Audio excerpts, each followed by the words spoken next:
My first impression of the new armor charge system wasn't great. Looking at so many charge with light and elemental weld effects removed kinda sucks. One thing that I grabbed along immediately is Synthocep's and Mini Hammer on Solar Titan. Because the armor charge system is quite dependent on orbs of power, if we can create a ton of orbs with a build, the potency of the build will definitely be high.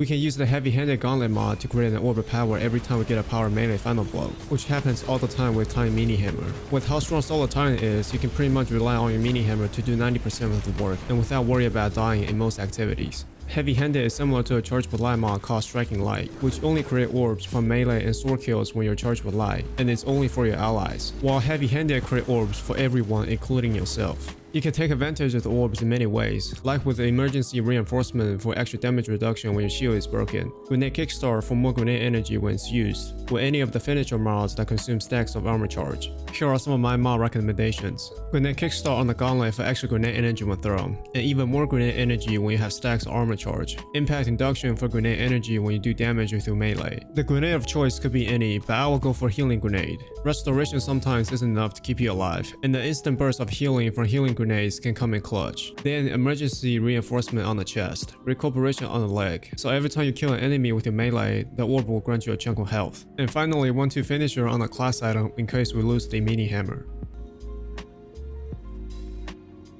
What's even better about Solar Titan and Heavy-Handed is that you don't always need the Mini Hammer to do work. If you have the Roaring Flame aspect on, regular melee kills will count as power melee kills when you have any stacks of Roaring Flames. I'll likely be focusing on solar and strength builds before stasis. With the removal of on-demand charge with light on stasis, there will be a lot of readjustment to do.